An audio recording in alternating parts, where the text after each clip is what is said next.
felt coming in, when he came in, took the job, you know, I was kind of at that point where I was doubting or questioning myself, and then he comes in there, you know, a fresh face, a guy with a lot of knowledge, a lot of experience, he's been a lot of places, has a really wonderful track record, and just looking at where he's been and where he's trying to take this program was very encouraging.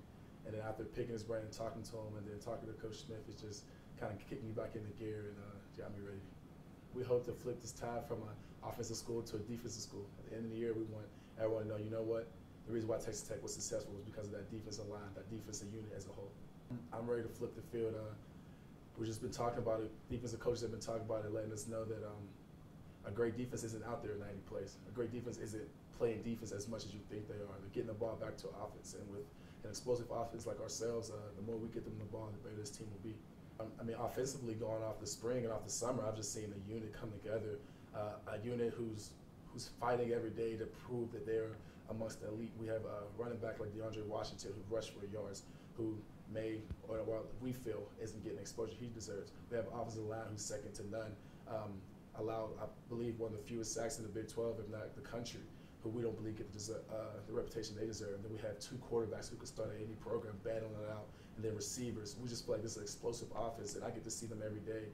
And I mean, it just gets me going to know that they're being as undermined when there's such a great group. I go against them every day, and they're one of the more difficult groups to guard. We've had times where we were a family. Last year, despite the bad season, we were still a family, but I feel like we were more cousins. We're a bunch of cousins out there just playing. You know, you love your cousin, but it's kind of like, yeah, I can't wait for you to leave. And then now this year, like I said, we just become brothers, and we legit love each other. Like the relationship that I made this year, I'll cherish for the rest of my time. I'm not sure what's next for me after the season. I pray that the best happens.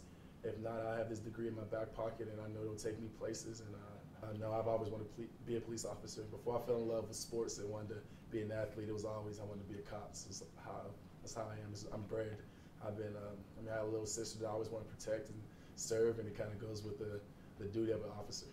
Being a Texas Tech Red Raider means the world to me. They gave me all the opportunities I have, offering me a scholarship, taking the load off my parents, not making them pay for school. I'll graduate Texas Tech without owing the government any money. Like a lot of people can't say that, and I mean, just not even looking at football academically, the things I've learned, the relationships I've made with Chancellor Hans and professors like Dr. Roberts. I mean, it's just great. They've helped me grow and mature as a man, and I just can't wait to get out there in the world and make my mother proud.